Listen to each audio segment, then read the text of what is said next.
I want to thank everybody for being with us here today. We're in Austin today as opposed to Kerrville because of deadly storms that have swept across central Texas and areas outside of the Kerrville area, and because of more expected storms that will pose life-threatening danger over the next 24 to 48 hours. I want to emphasize, however, even though we now are broadening the area that we're focused on, we are not at all reducing our focus on Kerrville. They remain a key focus in so many different ways. We continue 24/7 operations to search for anybody who was affected by that deadly storm. We still have our Department of Public Safety assets, the National Guard, Texas Task Force 1 and 2, and game wardens, all fully engaged in responding to the disaster in Kerrville. We also intensify our focus on the families affected by this. They're going through horrific events that have turned their lives upside down. We're working to aid them, assist them with regard to counseling, grief, all kinds of things we can do to assist those families. One of the most important things that we can do is to address their greatest concern, and that is there are so many families that are still waiting to learn about their loved one. And we are working 24/7 to get the information that will be able to answer their question. What I can tell you is several things. I had the opportunity yesterday to visit Camp Mystic and get to see firsthand what happened there, as well as all the way downstream after that. And it was nothing short of horrific to see what those young children went through. And we will remain 100% dedicated, searching for every single one of the children who were at Camp Mystic, as well as anybody else in the entire riverbed, to make sure that they're going to be recovered. We know that parents and families, they want information, they want closure, and we want them to know that we are working as swiftly as possible to get them accurate information that will provide that closure. I do want to thank the local officials, city and county and otherwise, who also are working around the clock to make sure they are addressing those concerns. The information I'm going to give you is as of this current moment in time, knowing that this information will constantly change throughout the remainder of today as well as in the coming days. In Kerrville and Kerr County, there are 59 confirmed deceased. There's still 11 missing from Camp Mystic. Separate from there, in the central Texas area, there are confirmed 10 deceased.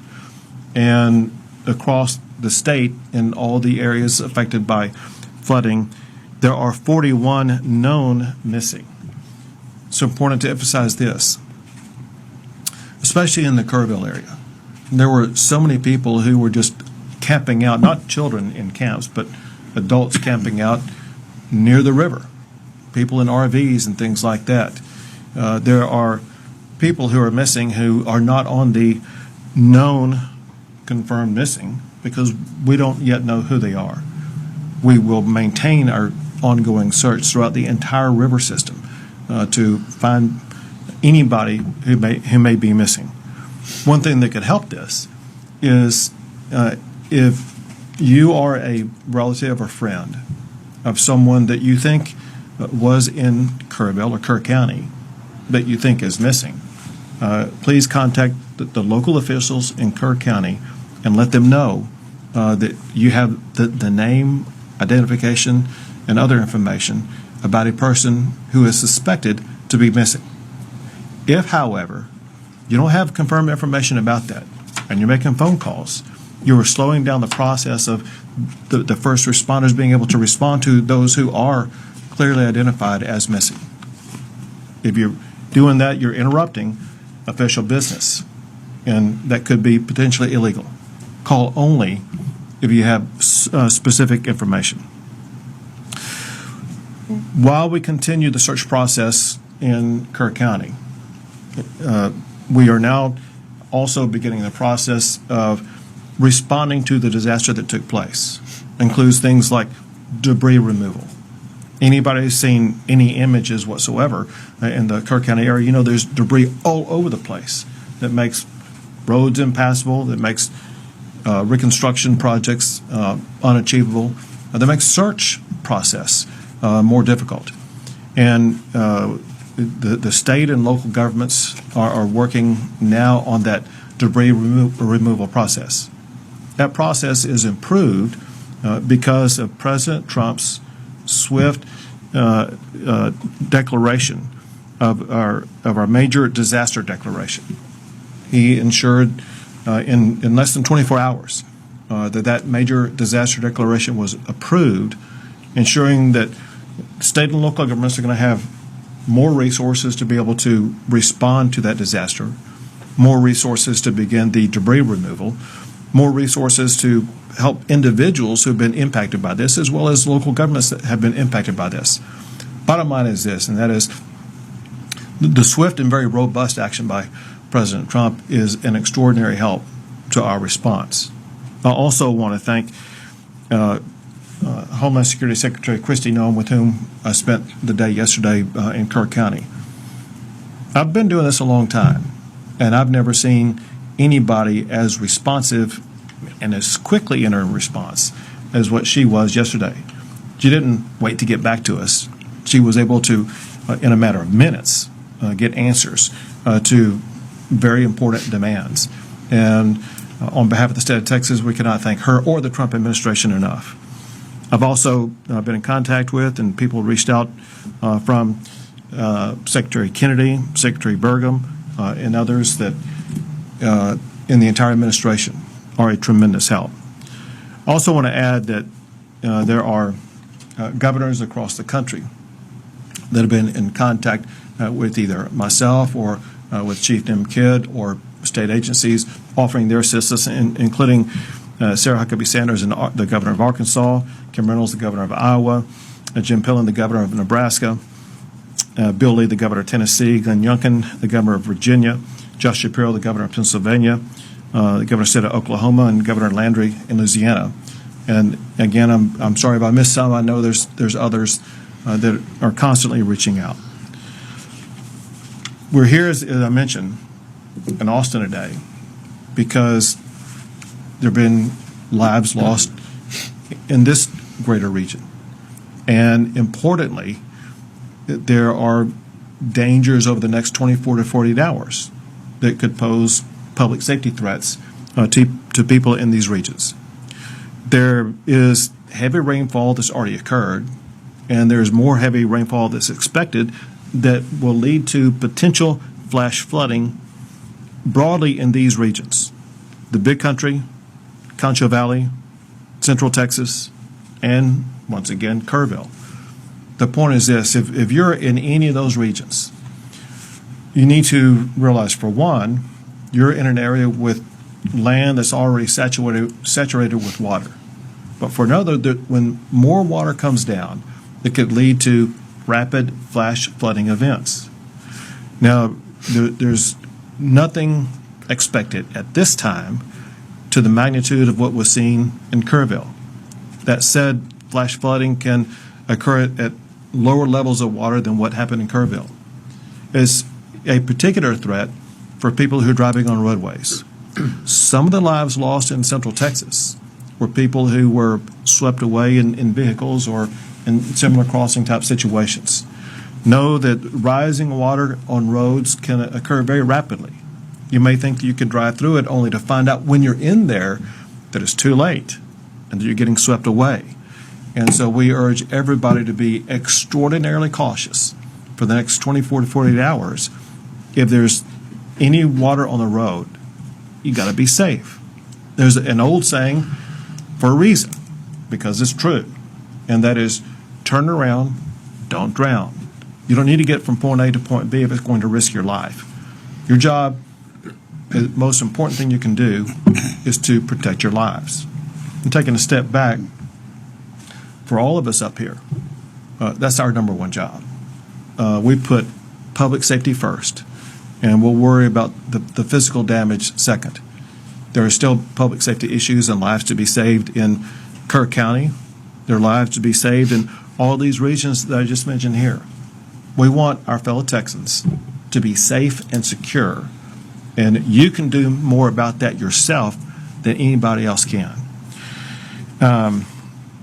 With that, I think, pass it to you, Colonel. Yes, sir. Colonel Freeman Martin of the Texas Department of Public Safety.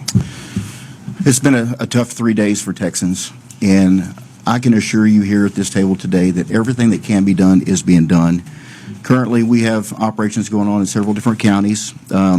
Williamson County had 3 people missing. They recovered 1, 2 are still missing. Ongoing searching. Burnett County is missing, 2 people missing. The fire chief and a 17-year-old female. The Department of Public Safety is offering any and every resource that we have to help with those searches, whether it be boat teams, rescue, divers, helicopters, drone operators, drones. So there's a lot of work being done. The governor's very accurate. The ground is saturated, so now a little bit of rainfall and watershed can cause issues. Williamson County is well aware of that. The ground was saturated. They knew that it had issues, and they evacuated neighborhoods, which saved lives. And all that being done, they still have 3 that were washed away. I'll touch on Kerr County. We have about 230 DPS personnel assigned to Kerr County, and everybody thinks about search and rescue and what we're doing. There's a lot of stuff going on. We're filling every gap, and first off, this is nothing negative about Kerr County. They've got a very good sheriff. Their fire chief is exceptional. Their police chief is exceptional. Everybody's working together. The outpouring of support, there's a lot of volunteers. There's a lot of good stuff going on, but there's a lot of there's just a huge need, and it's a large area. So we're providing 18 tactical marine units with boats. We've got 65 CID personnel assigned, over 230 in total, 11 Texas Rangers, 28 from our Special Operations Group, our SWAT guys. In addition to that, we've got 9 helicopters with tactical flight officers. We're providing cell towers and trying to solve the issues with the radio communications and their cell phone communications. We've provided communications operators to embed with them to handle 911 calls and handle calls with concerned family members. Dealing with the families of these missing individuals, there's no higher priority for us than finding those children. We've assigned commissioned personnel and victim services personnel to the family that are working. They're with them 24/7, can answer or address any needs that they have and get them any information they have. This is tough work, recovering them. So we have victim services personnel there to work with officers that are conducting the search operations additionally.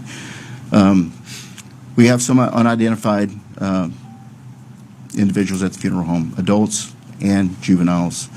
The Texas Rangers are collecting DNA from family members and from the deceased victims, and we're flying those to the University of North Texas in Dallas, and we will have answers with rapid DNA in hours, not days, to get some closure and information back to these families. We have, in the last couple of days, an outpouring of support from our federal partners, DEA, HSI, and FBI. We've embedded them with our search and rescue teams. This is tough work. It's hot. They're in the mud. They're removing debris. There's snakes. There's water moccasins. This is God's work that they're doing. So, the top priority is the family and the victims. Pray for them, but throw our first responders in there, because there's a lot of good work going on. We're not taking away from any resources from Kerrville to pre-stage here. We're pulling from South Texas, West Texas, and North Texas into Central Texas to prepare for our emergency response. We're well prepared. The legislature, the governor, in previous years have been overwhelmingly supportive of law enforcement and gave us the resources, so we're prepared to respond to events like this in multiple regions of the state at the same time. So, Governor, thank you. Thank you very much. Now, General Seltzer with the Texas National Guard. Good afternoon. The Texas Military Department remains decisively engaged across the flood operations area. Our current force composition, we have 230 personnel operating. We're flying 8 helicopters, and we've increased the size of our force of high-profile military vehicles to help evacuate people from high water areas. We've also expanded our operations area to not only include Kerrville, but we now have personnel operating in San Saba and Burnett. The additional resources we've added since our last briefing are a behavioral health officer in Kerrville, a chaplain in Kerrville. We also sent a chaplain to San Saba.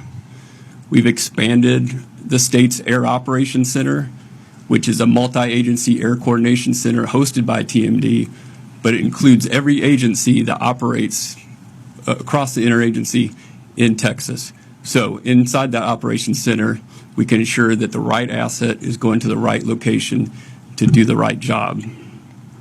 Additionally, today we have launched the MQ-9 Reaper remotely piloted aircraft out of Houston. That aircraft departs Houston, goes out over the Gulf of America, and climbs to 18,000 feet, and then along a special FAA corridor, traverses over to the Kerrville area to conduct persistent SAR, persistent incident awareness and assessment operations. It's truly an eye in the sky for our search and rescue people. I'd like to thank the Federal Aviation Administration today.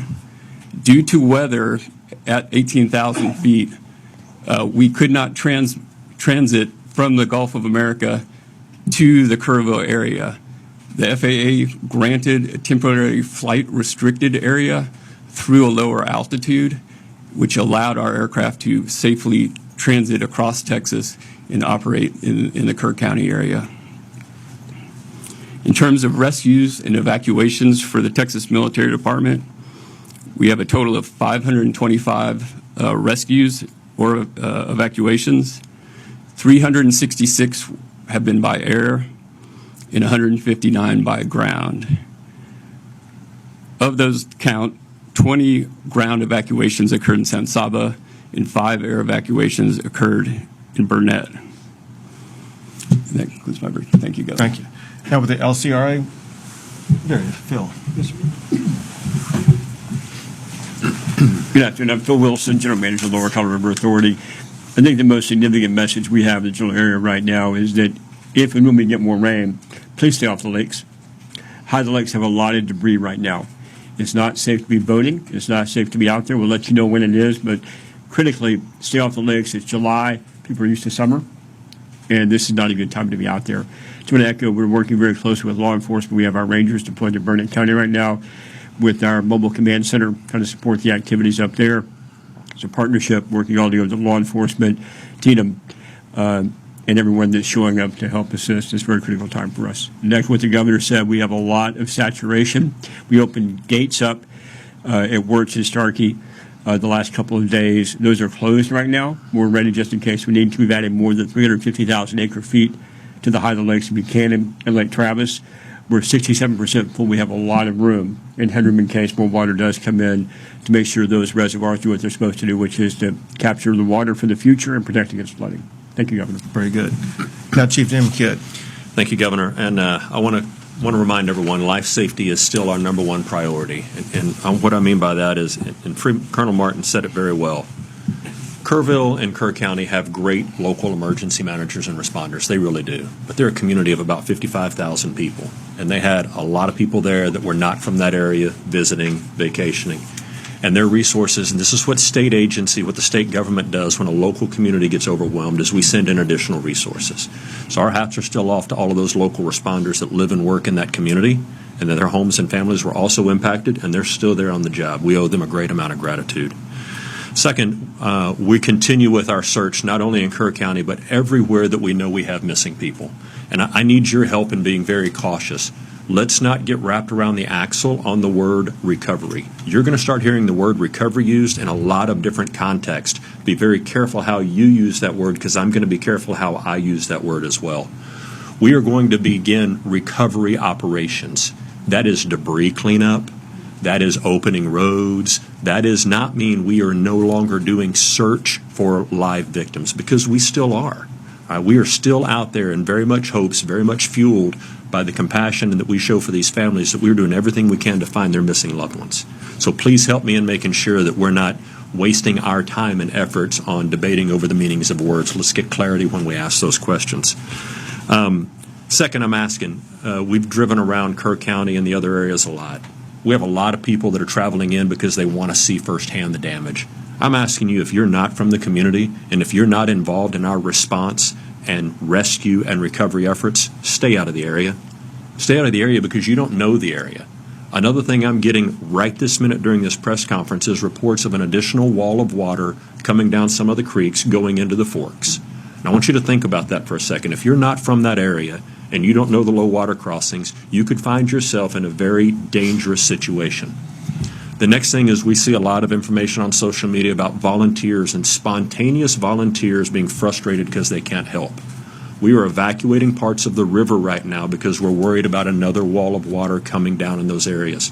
If you're a volunteer there that you're not checked into our operations, we have no way of accounting for you right now. There is a process that we use to get volunteers into the response, and I'm asking for your help and to get that message out. It's not that we think we don't need any help. It's that we want to make sure everyone helping is doing the job that we need, where we need it, and when we need it, and we have the ability to communicate with them. And then finally, I want to talk a little bit about the word recovery as it relates to the President's disaster declaration. We are very excited to begin those recovery operations with our federal partners who have been here with us in the Emergency Operations Center since last Thursday, since before all of the actual flooding and disaster started. And we're going to work very close with those partners to help our local communities and our families that are impacted by this recover from this disaster as fast as possible. Thank you, Governor. Thank you. We'll take a few questions. Go ahead. Isabel with KU, I know that you mentioned 10 deaths in Central Texas. Is there any way you could give us a breakdown of the cities? We sure can. Chief Kidd has it. So we're showing reaffirmed 3 in Burnett County, 1 in Tom Green County, 5 in Travis County, and 1 in Williamson County. And again, those numbers are a few hours old. Those numbers could go up, but that's what we had as the time of preparing for this briefing. You said what county? Tom Green. Tom Green? Tom Green. Yes, ma'am. San Angelo area. Thank you. You just said something about a wall of water that you're just now getting reports about. Can you talk more about that and what you're seeing there? Yeah, I'll share some of it. So I apologize for looking at my phone during the press conference, but this is the live updates that we're getting right now from the field. Is there are unconfirmed at this point reports of additional water coming in. And as the governor mentioned, there's rain still falling on the area.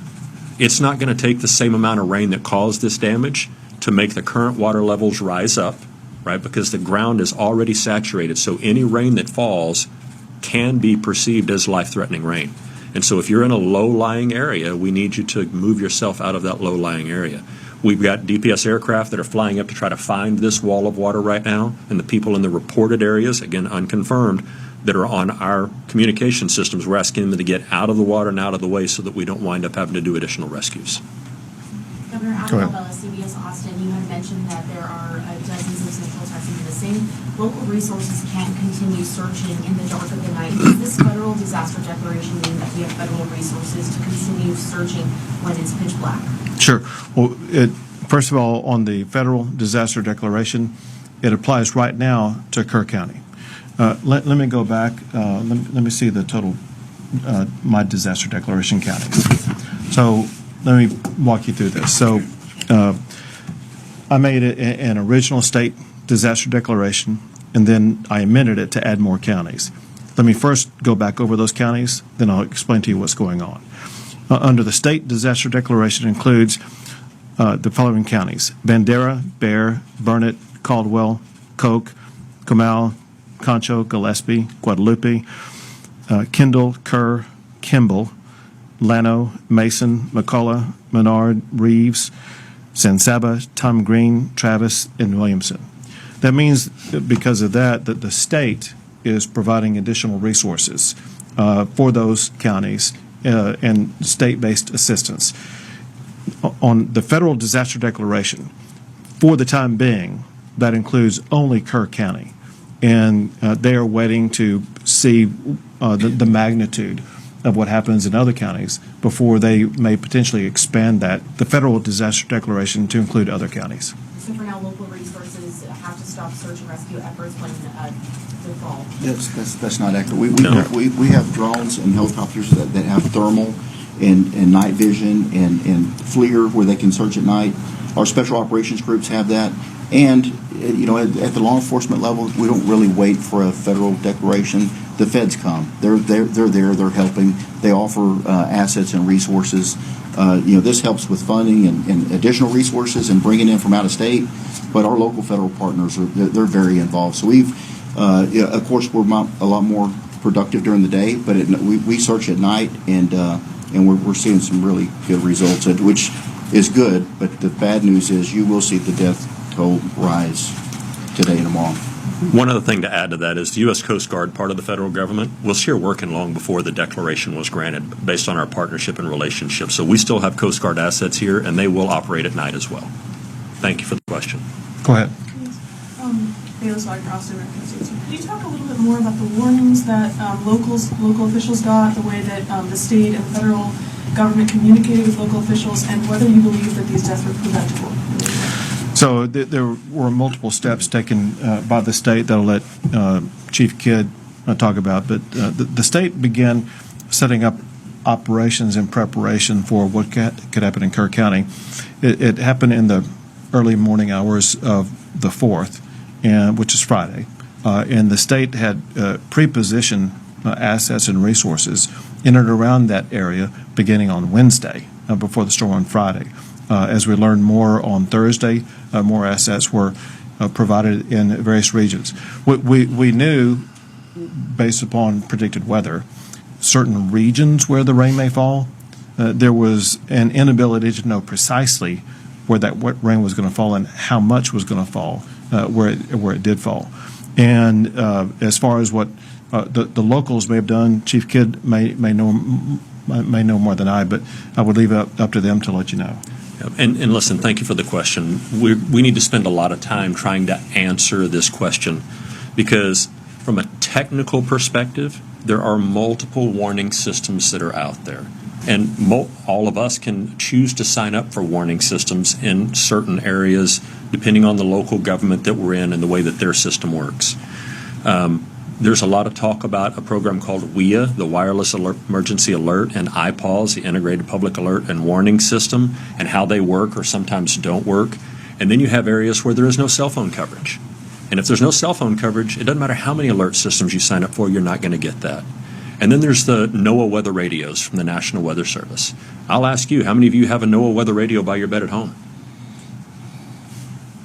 And so there can be all kinds of alert systems that are sent, and we know that some were sent, some general messaging was sent early, some urgent warnings were sent at various times, but just sending the message is not the same as receiving the message, having a plan to do something when you receive the message, and then the ability to implement that plan.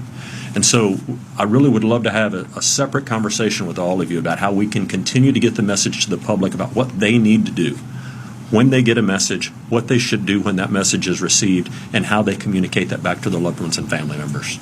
Let me add this also, and I don't know if you guys saw this, but the city manager for Kerrville explained that on the morning of the 4th, he was out jogging at about 3:30 in the morning, and it just then began to rain a little bit. He got home and saw that it rained a little bit more, and he saw after that the torrent of water that was coming down the river. And the point that he made was that by the moment in time when they knew the magnitude of the water, it's a difficult decision whether or not to begin evacuating people or not, because if you have a warning telling everybody to evacuate, you could actually lead them to their death. We know that some deaths in Kerrville were people who died who got swept away who were trying to evacuate. And so local officials know the best about the terrain, about the danger spots and things like that, about who might be able to evacuate, those that would just be getting into a more dangerous situation. You talked in what you just said kind of about expertise and about just knowing the area, and that extends also to the National Weather Service folks who are in those offices and have years and years of experience. There are currently 6 vacancies in the local National Weather Service office that cover Kerr County. What is your perspective on how that could have impacted the warnings that you all were able to get and how accurate the information you all were able to get? So I know nothing about the staffing. What I do know is what they put out. And it's my understanding that what they put out was kind of the information that the state was operating off of, and that is that there were alerts or warnings about heavy rain, potential for flash flooding in certain areas. A problem with that is that to most people in the area, flash flooding would mean one thing, not what it turned out to be, because they deal with flash floods all the time. Just like I put people on notice in these regions of Texas right now, there's the potential for flash flooding, but there's no expectation of a water wall of almost 30 feet high. Governor Abbott, on that topic, we know that these alerts can be life-saving at times, and a lot of times these forecasters get their information from the National Weather Service. Are you communicating with your federal partners on how critical funding is for the National Weather Service in order to issue alerts like this in this disaster like this? It's one of the things that we spoke about when Secretary Noem was in, and this is part of ongoing conversations. And I'll add this. As you all probably know, we have a special session coming up, and the way to respond to like what happened in Kerrville is going to be a topic for the special session to address. We have time for 2 more questions, please. Is part of what you want to address, because there was a bill that was going to create a council to kind of talk about what warning systems, and it was not successful. Is it a concern that there's all these camps on this area? This is an area that deals with flash flooding, but there were no sirens that were in this area. Can you talk about that and why that hasn't been funded to this point? Well, it's going to be something that will be looked at. As you kind of pointed out, these camps go back almost 100 years, and they are familiar with the water in the area probably better than anybody else. And they have their own ways in which to deal with warnings that would involve children, sometimes as young as 8 or 9 years old. And we need to evaluate what they know, how they respond, what they need. And that's why it's going to be good to have a session with all members working together that will bring different perspectives, because the reality also is this, and that is what's needed in that river basin at that location could be far different than what's needed in some other river basin across the state. Time for 1 more, folks. Go ahead. Do you know if anyone tried to get warning to people at the camps outside of the automated disaster system? I missed the first part of the question. Did anyone try to get warning to the people at the camps outside of the automated system? So I'm not sure that I understand the question. I mean, does somebody go door to door and knock on the doors, or? Yeah, we're just wondering if there are any official outreach in the area. You know, we talked to the county emergency manager when we were there the first day, and the county does have a plan for that county and the 18 or so camps that are in that county. Probably be really good to ask them that question and let them give you that answer. It's a good question. Thank you. Thank you, everyone. thank you all.